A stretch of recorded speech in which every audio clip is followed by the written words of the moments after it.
मराठा आरक्षणासाठी अधिवेशनाचा कालावधी वाढवा. 24 डिसेंबर नंतर सरकारला वेळ वाढवून मिळणार नाही. 24 डिसेंबरपर्यंत आरक्षण न दिल्यास पुढील दिशा ठरणार. 24 डिसेंबर नंतर सरकारचे ऐकणार नाही. आरक्षणाचा लढा सुरूच ठेवणार. लेकरांना न्याय द्यायचा आहे, मोठं करण्यासाठी लढायचं आहे. आम्ही मराठा आरक्षणासाठी लढणार. आई ओबीसी असेल तर ती जात मुलांना लावा. मी केलेली मागणी घटनाबाह्य नाही. सरकारने आमचा अंत पाहू नये. विदर्भ असो किंवा मराठवाडा, सर्व मराठा एकच आहेत. आम्ही आमची दिशा 100% ठरवणार. सरकारने खेळ खेळू नये. माध्यम म्हणजे मराठ्यांचे पवित्र व्यासपीठ आहे. 50%च्या वर गेले तर कोर्टात टिकणार नाही. शिंदे समितीतील काही अधिकारी नीट काम करत नाहीत. भुजबळांचे ऐकून आमच्यावर अन्याय करू नका. विशेष अधिवेशन बोलावून फसवणूक करू नका. काम नीट केल्यास लाखोंच्या नोंदी सापडतील. आरक्षणासाठी कायदा पारित करा. मराठा आरक्षणामुळे इतर कुणालाही धक्का लागणार नाही. आधी मराठ्यांना आरक्षण द्या, नंतर जनगणना करा. आम्हाला ओबीसीत घ्या आणि मग जनगणना करा. जातीपेक्षा नेत्यांना मोठे मानायचे नाही असं मराठ्याने ठरवले आहे. राज्यातील सर्व मराठा समाज एकत्र आहे. 12 कोटी आहे, मग हे आकडे आले कुठून असं छगन भुजबळ म्हणतात. त्याला काही नाही कळत. मला वाटलं दुसरं कोणाचं आहे का काय, त्याच्याकडून हुकला असं अंक, त्याला नाही गणित येत. त्याला काय येते. जरांगे पाटील पुन्हा तो कारण आहे की RSSने कुठेतरी विषमता भावना वाढीस लागेल म्हणून जनगणनेला विरोध केला. स्पष्ट भूमिका केलेली त्यांनी व्यक्त की जाती जनगणनेला त्यांचा विरोध आहे किंवा होऊ नये. अजित पवारांनी पण जनगणनेसाठी हे केलंय, व्हायला पाहिजे म्हणून पाठिंबा दिलाय. काय असतं आता, ज्याचं त्याचं मत आहे, ज्याला त्याला मांडण्याचा अधिकार आहे. आमचं मत हेच आहे, आमच्या शासकीय नोंदी सापडल्यात, आम्हाला ओबीसी आरक्षणात घ्या. आणि तुम्हाला जर ओबीसीची मर्यादा वाढवायची असेल तर आधी आम्हाला आत घ्या, मग वाढवा. तुम्हाला जनगणना करायची असेल तर आधी आम्हाला आत घ्या, आणि मग तुम्हाला काय दूध का दूध, पाणी का पाणी करायचं, जनगणना करा, काय करायचं ते करा. आमचं कशालाच मत नाही आहे. फक्त आधी आम्हाला आत घ्या. तुमची जनगणना करायच्या राड्यात आणि मर्यादा वाढायच्या राड्यात आम्हाला ठेवतं तसंच मागं. आधी आम्हाला आत घ्या आणि तुमचं चलून द्यायला फडकावर बी. हां, मग 50 वर्ष चलून द्या तुम्ही. 500% वाढा, आम्हाला काही देणं घेणं नाही, आम्हाला पाहिजे. ढकलला घोषणेच्या आंदोलनात सरकार मात्र 17 तारीख, 18 तारीख, आज 19 तारीख 3 दिवस झाले तरी भूमिका मांडत नाही. सरकार बगल देण्याचा प्रयत्न करते तुमच्या विषयात. 17ला मांडणार होतो हे पण खरंच आहे, परंतु सरकार दुसऱ्या दिवशी बोलणार होतं आणि आपलं आंदोलन अगोदर जाहीर करायला नको म्हणून आम्हीच वेट अँड वॅचची भूमिका ठेवली की बघूयात 24च्या आतच डिक्लेअर करायचं ना. 17ला काय करायचं आणि 24च्या आत काय करायचं. 24च्या पुढं तर नाही करायचं, आताच करायचं. बघूयात कोण कोणाशी विषयी किती गनिम्या का वापरतो. तुम्हाला सुद्धा आमच्या डावा नाही कळणार. मी मीडियाच्या माध्यमातून जाहीर सरकारला सांगतो, तुम्ही डाव जर आम्हाला कळून देणार नसाल, आमचे बी नाही कळणार. मात्र पुढं म्हणू नका, हे जडच झालं जरा. जर आणि तर 24च्या दिवशी आंदोलनाला सुरुवात होईल की 25च्या दिवशी? नाही, ते 23ला डिक्लेअर करून सांगून ओपनच. तुम्हाला काय चोरून ठेवलं नाही भाऊ आपण कधीच. हां, कारण तुम्ही सुद्धा जाहीरच सांगतो, पाय सुजूस तर पळालेला आहे. ही समाज नाही विसरणार. त्याची काळजी नका. तुमच्याच समोर काय सांगायचं सांगन कधी पण. हे पवित्र व्यासपीठ मराठ्यांचं आहे. सांगणार तर ह्याच व्यासपीठावरून तुमच्याच समोर. देतील हे सगळं तुमची आशा, ह्या सगळ्या गोष्टी चालू आहेत. तुम्ही आज या पॉईंटवर आला आहात का की सरकार काहीतरी पॉझिटिव्ह करेल, नाही करणार आहे, किंवा आत्ता सगळी आशा सोडून 23 तारखेला निर्णय लोकांना, मराठ्यांना सगळ्यांना सांगायचा आणि नव्या आंदोलनाची दिशा, नवं आंदोलन हातात घ्यायचं? रात्री सरकार बोललं होतं म्हणून वाटत होतं 24 डिसेंबरपर्यंत होईल, पण तुम्ही ढकलाढकली जर करीत असली, आमचं ठरलेलंच आहे. तुम्ही केलं काय आणि नाही केलं काय, आम्ही आमची दिशा 100% ठरवणार आहेत. मग मात्र म्हणू नका 2 पावलं मागं या, 10 पावलं पुढं जाणार पण 2 पावलं मागं मग नाही येणार. आणि नाही येणार. 17 तारखेला तुम्ही जाहीर तुमचा करणार विश्वास आहे का अजूनही सरकारवर की काहीतरी पॉझिटिव्ह घडेल, का ते कमी झालंय? नसला तरी बी ठेवावं लागणार आहे. एक संयम आमच्याकडे आणि आंदोलक या नात्यानं सरकारकडेच विश्वास ठेवायला लागतो, कारण न्याय तिथून मिळणार आहे. पण त्यालाही काही मर्यादा आहेत. किती दिवस विश्वास ठेवायचा, 24पर्यंत ठेवू. मग मात्र समाजाचा नाविलाज आहे. समाजाला पुढची दिशा ठरवावीच लागणार आहे. नोंदी आढळलेल्या आहे. तुम्ही आरोप करताय काही जातीवादी अधिकाऱ्यांमुळे ते मिळत नाहीत. आरोपच नाही करत तर तुम्हाला पुरावे सुद्धा देईल. काही तालुक्यात निरंक म्हणून अहवाल दिलेला आहे. 2 तालुके मला सध्या माहिती आहेत ते सांगतो, आणि जास्तीचे लागले तरी तुम्हाला एकाच दिवसात देईल फोन करून. नायगाव आणि गेवराई या 2 तालुक्यात सरळ सांगितलं होतं की इथं पुरावेच नाही आहे. खाजगी अभ्यासक आम्ही पाठवले, तिथं पुरावे निघाले. एकाच गावात 47 निघाले तिकडं, आणि इकडं सुद्धा गावोगावी प्रचंड निघाले गेवराईतमध्ये सुद्धा. याचा अर्थ असा होतो अधिकारी जाणून बुजून काही जण करते, म्हणजे त्यांना एक तर कामावून सुद्धा कमीच केलं पाहिजे याची शिक्षा म्हणून, कारण त्यांनी अधिकाऱ्यांना जात नसली पाहिजे. तरी तो जर जात ते दाढी आणत असला तर नांदेड झालं, लातूर झाला आणि संभाजीनगर बीड याच्यात प्रचंड कमी आहेत. म्हणजे कोण अधिकारी यांच्याकडे सुद्धा बघितलं पाहिजे. जर सरकार खरंच मराठ्याच्या बाजूने तर त्याला कामावून कमीच केलं पाहिजे. तुम्ही पुन्हा 24 डिसेंबरपर्यंत हे राहिलेल्या 4 दिवसात समितीला काम करायला लावा युद्ध पातळीवर. लाखानं नोंदी तुम्हाला सापडलेल्या मराठवाड्यात दिसत्या, लाखांनी. 54 लाखाचा आकडा तो कुठला? ते पूर्ण महाराष्ट्र. 54 लाख आकडा हा पूर्ण महाराष्ट्रातला आहे, आणि मराठवाड्यात कमी आहे. तर त्यांनी जर काम सुरू केलं तर लाखांना आणखी नुसत्या मराठवाड्यातच सापडतील, आणि त्या करावं ही सरकारला विनंती आहे. 24 डिसेंबरच्या नंतर आंदोलन पुकारल्याच्या नंतर करण्यापेक्षा तुम्ही आधीच त्याही शोधा आणि 24 डिसेंबरच्या आत कायदाही पारित करा. जसं तुमचं आणि आमचं कागदावर तुमच्या तज्ज्ञानं लिहून घेतलं होतं त्याप्रमाणे तुम्ही 24 डिसेंबरच्या आत करावं, ही तुम्हाला 24 डिसेंबरपर्यंत विनंतीच राहणार आहे आमची. त्याच्यानंतर आम्ही नाही ऐकणार. शिंदे समितीकडून काय अपेक्षा? आणखीन पुरावे सापडतील. कायदा तर पारित कराच. असा परत गैरअर्थ काढू नका की शिंदे समितीनं सरकारनं गैरअर्थ काढू नका की शिंदे समितीचं काम सुरू ठेवलं म्हणजे वेळ वाढून द्या. 24 डिसेंबरच्या आत त्याच नोंदीचा आधार घेऊन कायदा पारित महाराष्ट्रातल्या मराठा समाजाला आरक्षण मिळावं म्हणून करा.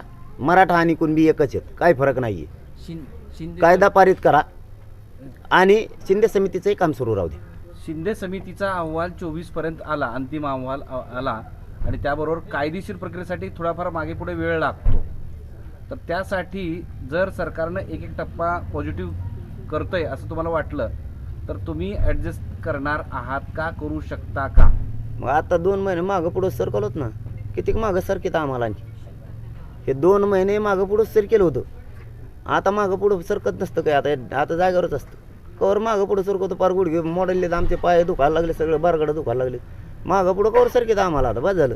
कायदेशीर बाबींना कायदेशीर बाजूला त्यांनी लय भारी आणली होती. ती अर्धी इंग्लिश जोडीत होती, सगळे भारीच होते. आणि ते कायदा बनणारेच आहेत सगळे आलेले नमुने. ते त्यांच्यापेक्षा हुशार कोण नाही महाराष्ट्रात, ते त्यांनाही माहिती. त्यांनीच काटछाट करून शब्द घेतलेले. कायदा असा पारित करता येतो म्हणून ते शब्द घेतले. त्या शब्दावर सगळं होतं, जे कागदावर लिहिलं आहे त्याप्रमाणे सरकारनं काम करावं. आता पुढं नाही मागं नाही कायदा बनायला, आणि त्याला मग 3 महिन्यापासून काय चाललंय, मागचे 3 मधले 40 दिवस आणि हे 60 दिवस होता का असं 20 वर्ष आणखी. आता नसतं जमत ते. सरकारनं आमच्याही भावना आता समजून घ्या. विनाकारण आम्हाला उगाच रक्ताळीला सरकारनं आता आणून कवाशिक बोलते आता कवर वाट बघणार आहे ते आहो तर कायमचंच बंद करून निघू नये आंदोलनाकडे. सरकारने जरा ध्यानात घ्या, नका लय रक्ताळीला आणू समाजाला. समाजाच्या लेकराचे खूप वेदना आहेत. नोकर भरत्या जवळ आल्यात, परीक्षा जवळ आल्यात, फीस भरल्यात लाखोनं. जरा भानावर येऊन जरा मराठ्यांच्या लेकराचा विचार करा. काही स्वतःचे रानं ऐकलेत, काही उचल घेऊन ऊस तोडायला गेलेत, पोरं शिकायला पाठवलेत. काही जणांना पाहुण्याकडून या जणांना आणलेत कापसावर देऊ म्हणून, त्या कापसाला भाव मिळाला, ते कापूसही की ना आणि पोराला नोकरी लागाना. जरा तुम्ही भानावर येऊन काम केलं तर बरं राहील. कारण ही समाजाची खतखत आहे, वेदना ही समजून घ्या.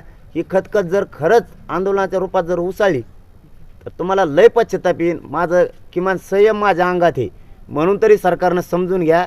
ह्या संयमाची भावना आणखीन आम्ही सरकारला वेळ देत राहतोय याची भावना समजून घ्या तुम्ही. जर समाजाची खतखत बाहेर पडली ना भाऊ, समाज लेकरापेक्षा मोठं कोणालाच मानणार नाही. आता मराठ्यांनी ठरवलेलंच आहे, जातीपेक्षा नेत्याला नाही मोठं मानायचं. कारण यांनी जर वाटोळं करायला निघाले, एक त्या बाजूनं बोलणार नसेल तर मराठ्यांना आता नाही दारात उभा करत. स्वतःच लेकराचं वाटोळं करून यांना कवर मोठं करायचं आहे. आता आमची लढाई आम्ही लढून जिंकू सुद्धा. आता मागच्या कित्येक वर्षापासून जातनीय जनगणना जी आहे ती झालेली नाही आहे, त्याच्यामुळे जातीपातीची लढाई जी आहे ती अजून संपलेली नाही आहे. हा विचार ज्ञानोबा फुलेंचा आहे, पण वास्तविकतामध्ये तसं होत नाही असं भुजबळ म्हणतात. ज्ञानोबा फुलेचं सांगतो मनातून, तू गतोयात आहे का समानता? सारथी आम्हाला एक दिली तर म्हणून तू सगळ्याला द्या. समानता पाहिजे. आरक्षणात नाही समानता, कौरवर बडितो एकटाच खातो आणि म्हणतो काय समानता रे, समानता सांगायला लागला आम्हाला. आणि फुलेंचं आणि यांचं नाव नको घेतो या तोंडावर, तो या शाळेला तू हो नाव देतो आम्हाला सांगतो. त्यांची समानता आम्हाला नको सांगू, मराठ्याला माहिती. म्हणूनच शाहू महाराजांनी सगळ्याला आरक्षण दिले. तू गप्पा हाण नको माझ्या संग, तू गप्प बस. हैदराबादला ऑफिस होतं तिथे ठिकाणी ती नुकसान झालं. त्याचबरोबर काही जन्ममृत्यूच्या नोंदी नाही. त्याचबरोबर काकासाहेब कालेलकरांचा अहवाल सांगितला होता. ह्या बऱ्याच गोष्टी आहेत ज्याचा आधार घेऊन असं सांगितलं जातं की मराठवाड्याला काहीच गरज नाही नोंदीची, सरसकट मिळू शकते. जाळलं म्हणजे सगळ्या मराठवाड्याचं थोडंच जाळलं आहे. इथं खूप पुरावे आहेत ना घ्यायच्या म्हणल्याच्या नंतर. देवस्थानामध्ये पुरावे आहेत हजारो वर्षापूर्वीचे. जे समितीनं, याला जोडून दुसरा मुद्दा सांगतो, जे समितीनं दस्तऐवज शोधलेत कोटीत, त्याच्यामध्ये नेमकं काय लिहिलेलं होतं, ज्याच्यात नाही म्हणताय त्याच्यामध्ये काही मध्ये शेती लिहिलेलं आहे, म्हणजेच कुणबी झाला तो. तुमच्याकडं टिशीवरती लिहिलेलं आहे, तेही ग्राह्य धरा. देवी लस म्हणून होती त्याच्यामध्येही लिहिलेलं आहे. पूर्वी राजस्थानचे भाट होते तेही त्यांच्यामध्ये, तुम्ही ह्या जरी नोंदी ग्राह्य धरल्या शासकीय नोंदी म्हणून. आणि मराठवाड्याचे विदर्भाशी नाते आहेत आणि मराठवाड्याचे पुन्हा पश्चिम महाराष्ट्राशी पण आहेत. तिथल्या मुली महाराष्ट्रात केल्या जात्या, मराठवाड्यात केल्या जातात, विदर्भातल्याही केल्या जातात. तिथं तिच्याकडं कुणबी प्रमाणपत्र आहे. आणि ती ज्यावेळेस इकडे येते रोटीबिटी व्यवहार होऊन मराठवाड्यात, त्यावेळेस तिच्याच लेकराला तिला असणाऱ्या आरक्षणाचा लाभ घेता येत नाही. ते द्यायला का प्रॉब्लेम काय आणला, कारण ते तिचे लेकरं आहेत. कोणचं नातं जोडायला निघालात मग तुम्ही? कुणबी आणि मराठे एक येते, नातं कोणचं जोडायला निघालात? कोणचा निकष आहे नेमका तुमचा? आहे ती आई आहे, तिचे ते लेकरं आहेत. आईकडं कुणबी प्रमाणपत्र आहे, त्या प्रमाणपत्राचा लाभ जर तिच्या लेकराला घेता येणार नसेल, कोणची कायद्याची चौकट चालवताय तुम्ही नेमकी? तेही लागू झालं पाहिजे, तिचे लेकरं आहेत ते. याच्यामध्ये मराठवाडा पूर्ण आणि महाराष्ट्र फिट होऊन जातोय सगळा. हे कायद्याच्या चौकटीच्या बाहेर नाही. हे सरकारनं 24 डिसेंबरच्या आत करावं. एक शासन निर्णयाचा विषय, लय मोठा विषय नाही. सर्वपक्षीय खासदार एकत्र येऊन या सगळ्या गोष्टीला पाठिंबा दिला आहे, तुमच्या आंदोलनाला पाठिंबा दिला आहे आणि तुम्हाला तुमची जी मागणी आहे ती पूर्ण करावी असंही त्यांनी आवाहन सरकारला केलेलं आहे. ते केंद्र पातळीवर सिरियस दिसत आहेत आणि राज्य पातळीवर सिरियस दिसत नाहीत असं वाटतंय तुम्हाला? तुमचा अभ्यास काय म्हणतो? नाही, त्यांनी कोणत्या खासदारांनी पाठिंबा दिला आहे ते आपल्या माध्यमातून कळालं आहे. ओबीसीतून मराठ्यांना आरक्षण देण्यासाठी पाठिंबा दिला असेल तर त्यांचं मराठा समाजाच्या वतीनं अभिनंदन आहे. पण केंद्रात आमचा विषय नाही. मराठ्यांचा महाराष्ट्रातला विषय राज्य ते आम्ही ओबीसी आरक्षण आहेत. आम्ही वरचं आरक्षण आत्ता मागत नाही, कारण सुप्रीम कोर्टानं निर्णय दिलेला त्याचा सन्मान मराठ्यांनी केला, ते टिकणारच नाही 50% वर. परत याला धरूनही सांगतो, आम्ही तेही नाकारीत नाहीत. पण ते NT व्हिजेंटी सारखं टिकणार आहे का पुढं आम्हाला तेच पाडे वाचावे लागणार आहेत 50% वर देऊन? ते लढे करीत बसण्यापेक्षा इथं नोंदी शासकीय सापडल्यात. मराठ्यांचं ओबीसी आरक्षणात हक्काचं आरक्षण आहे, हेच द्या ना. उगाच कशाला तिकडं कुंकड बैठक झाली आणि काय झालं? इथंच मराठ्यांचं सुरू आहे. मराठे एकतर्फी इकडे आहेत. याच मराठ्यांशी सगळ्यांनी पाठीशी उभे राहा आणि हीच लढाई लढू लागा ना. वेगळं कुंकड कशाला कुठाने करतायत, जे मराठ्यांनाच माहीत होत नाहीत कुठं बैठका आहेत. मराठ्यांच्या समक्ष होऊ द्या आणि राज्यात ओबीसी आरक्षण आहे तेच ओबीसीतलंच मराठ्यांना मिळू द्या. कारण इथं SC STच्या आरक्षणाला मराठ्यामुळं धक्का लागत नाही. NT व्हिजेंटी म्हणजे धनगर आणि वंजारा बांधवांच्या आरक्षणाला धक्का लागत नाही. इथं ओबीसींचा आणि आमचा प्रश्न आहे. इथं ओबीसीलाही धक्का लागत नाही, तरीही आम्ही ओबीसी आरक्षणात बसतो. त्यामुळं तिकडं नेऊच नका मराठ्यांना. ना आता पुन्हा मराठ्यांची 50% वरच्या आरक्षणासाठी तिकडं बुद्धिभेद करून मराठ्यांची पुन्हा फसवणूक करू नये अशी सगळ्यांना विनंती. इथंच सगळेजण लढून इथं एकदा लेकराला देऊ, मग तुम्हाला पुन्हा वेगळ्या वेगळ्या बैठका लावायच्यात लावा, पण सध्या कशाला? सरकारचा मेसेज होता आज बोलणार आहेत म्हणून, आज उत्तर देणार आहेत. आता काय अडचणी आल्यात मला माहीत नाही. मी आत्ताच दौऱ्यावरून आलो आहे त्यामुळं माहीत नाही, परंतु होईल, करतील. आमच्यात आता 24 डिसेंबरपर्यंत समाजाचा वेळच आहे. त्यामुळं मराठ्यांनी आता शब्द दिलेला आहे, मराठी 24 डिसेंबरपर्यंत त्याला डिस्टर्ब करणार नाहीत. पण 24च्या नंतर जाहीर सांगतो मी, आम्ही ऐकणार नाही. आम्हाला नाविलाजानं, आम्हाला पण काय मर्यादा आहेत. आम्हाला 24 डिसेंबरपर्यंत आरक्षण नाही दिलं तर आम्हाला पुढच्या आंदोलनाची दिशा ठरवावीच लागणार आहे आणि त्याच्यानंतर आम्ही मग सरकारचं नाही ऐकणार. राज्यामध्ये 54 लाखपेक्षा जास्त कुणबीच्या नोंदी सापडल्या आहेत, पण मराठवाड्यात केवळ 28,000 इतक्या नोंदी आहेत. तर यामुळं ज्या मराठा समाजाने मराठवाड्यातल्या समाजाने आंदोलन उभं केलं होतं त्यांच्याच पदरात फारसं काही पडणार नाही असा काही अभ्यासकांचा दावा आहे. आणि ज्या नोंदी सापडल्या आहेत त्यातल्या बहुतांश पश्चिम महाराष्ट्र, विदर्भ, कोकणातले ते ऑलरेडी कुणबी आहे.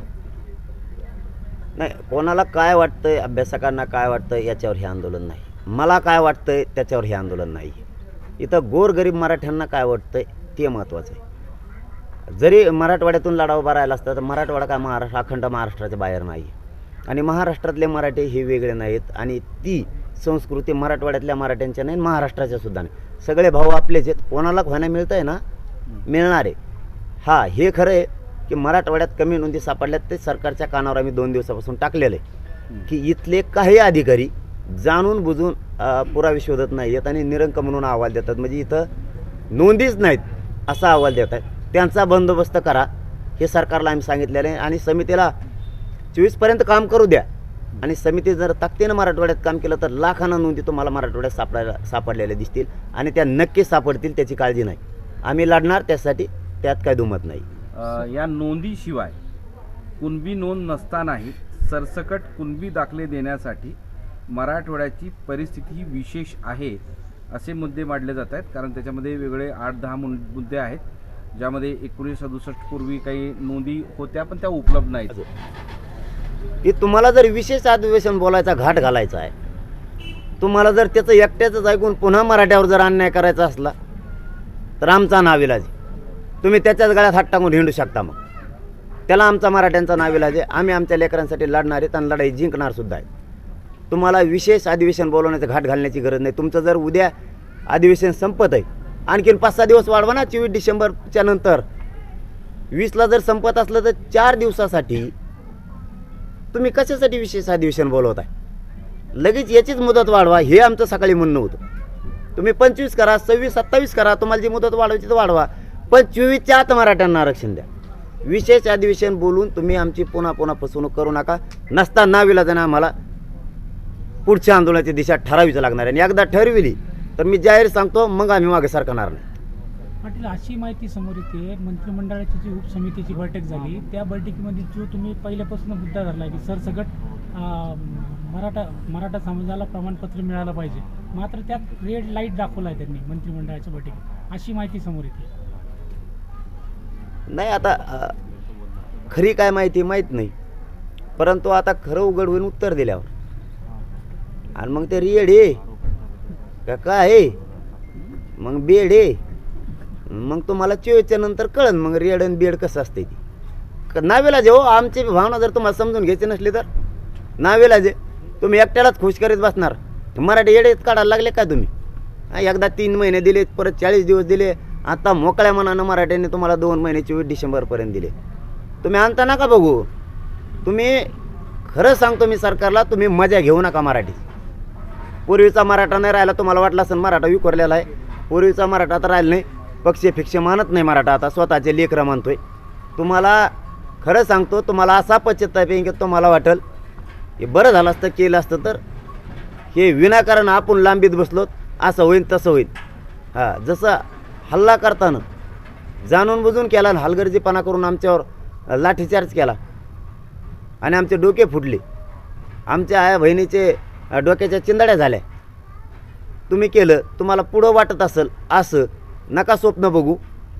तुम्ही आणखीन भानावर या, आंदोलन गांभीर्यानं घ्या. प्रत्येक वेळेस मराठा अन्याय नाही सहन करू शकत. आता तुमचे इथले खासदार आणि रेल्वे राज्यमंत्री रावसाहेब दानवे यांनी उपस्थित केला प्रश्न आहे, जर नोंदी मिळाल्यात मराठ्यांना तर मग भुजबळांचा विरोध का? भुजबळांनी विरोध करू नये. डबल सांगा बरं. ते म्हणले असे काय म्हणले? ते असं म्हणाले की नोंदी मिळाल्या आहेत तर भुजबळांनी विरोध करू नये. मग त्यांना सांगा ना, कशाला मंत्रीपद दिलं त्यांना? त्याला कळत नाही का? त्याला सांगा आली विरोध करतो म्हणा, बस ना जरा. मी तरी महाजन साहेबाला सांगितलं, ते म्हणले बोलू नका भाऊ पाटील जरांगे पाटील. म्हणलं जाऊन द्या भाऊ, नाही बोलायचं. ते काल फडफड केली काल परत तिने काय बोललं ते. मी महाजन साहेबाला सांगितलं, त्याला ध्यानात राहत नाही त्याच्या. आबाळ आल्यावर गोळ्या तुमच्या खिशात तुझा चालता चालता पुटकून द्यायचा त्याला एक. ते आता मथर झालंय याड पाठ सगळ्या दुनियाचं. तुम्ही शांत बसला होता, तुम्ही आरोप प्रत्यारोप करणं बंद केला होता, तुम्ही गिरीश महाजनना तसं आश्वासन दिलं होतं आणि तसं सांगितलं पण होतं. तरी पण 3-4 दिवसानंतर तुम्ही त्याच्यावर काही न बोलल्यानंतर सुद्धा प्रचंड म्हणजे एकदम रागामध्ये वैयक्तिक पातळीवर भुजबळांनी टीका केली. हा अर्थ काय समजायचा? किंवा तुमच्याशिवाय तुमचं नाव घेतलं तर त्यांना जास्त प्रसिद्धी मिळते असं म्हणणं आहे. काय तुमचं काहीतरी असेल ना तुमचं कन्फ्युजन. शेपटाची आळी वळवळ करते, दुसरं काही नाही. दम निघत नाही. लयकंड फुकट भांडणं अंगावर घ्यायचा आणि लोकांच्या गोरगरिबाचं वाटोळं करायचा. लयकंड त्याला. त्या बिचाऱ्या धनगर बांधवांचं वेगळं आरक्षण आहे, वंजारी बांधवाचं वेगळं आहे. तरी म्हणतो आपल्या आरक्षणाला धक्का लागतो. आपल्या त्यांच्या आरक्षणाचा आमचा काय संबंध आहे? सेपरेट बांध टाकलाय. 10 एकर रानातून सेपरेट 2-2 एकरच्या बांध टाकलेत एनटीचे आणि व्हीजेनटीचे. सरकारने स्पष्ट सांगितलंय या बांधाच्या पलीकडे कोणी जायचं नाही. आता त्यांचं सेपरेट आहे, धनगर बांधवाचं वंजारी बांधवाचं. देव जरी आला ना तरी त्या दोघांच्या आरक्षणाला धक्का लागू शकत नाही. देव जरी आला तरी. विषय इकडे आहे आमचा ओबीसी आरक्षण. एकटं खातं येडपट तिथं. त्या गोरगरिबाला कायला उचकेतो उगाच? आमचं आणि त्यांचं कशाला विनाकारण चांगलं वातावरण आहे गावा लेवलवर. आम्ही एकमेकाशी प्रेमान राहतो, कशाला उचकितो? पण एक हुशारी भाऊ तुम्हाला खरं सांगतो, धनगर बांधव सामान्य आणि वंजारी बांधव सामान्य आणि ओबीसी बांधव गावखेड्यात यांच्या लक्षात आलं हे राजकारणी. याला एकंड भांडणं लावायचा आणि याला त्याचा राजकीय फायदा उचलायसाठी ह्यो गंगातून धुवून आणलेून व्हायला लागला निर्मळ. हे भरले लय गटारानं. हां, हे आपला गोरगरिबाचा वापर करून हे स्वतःच्या केशी मागं घ्यायला लागले, राजकीय फायदा उचलायला लागले, मंत्रिपदावर बसायला लागले. ते सामान्याच्या लक्षात आले. हे मराठ्यात आणि ओबीसी बांधवात भांडणं लावायला लागले गावखेड्यात. हे राजकारणी हे लोकांच्या पक्क लक्षात आले. त्यामुळं त्याचा काही परिणाम होणार नाही. परंतु त्यांनी शहाणं व्हावा असं वाटतंय बा आम्हाला, कारण त्याला खूप दिलंय. देवेंद्र फडणवीस साहेबांनी जरा त्याला सांगितलं तर बरं होईल. आज एक दादाला तर ते गिनीतच नाही का कोण असं वाटतंय आम्हाला.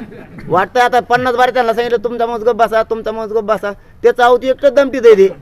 म्हणजे सरकारला बी बेना. सरकार जर सांगायला लागले तू गप बस तरी ऐका ना, याचा अर्थ काय? त्याच्या ध्यानातच नाही ते जामीनवर आहे म्हणून.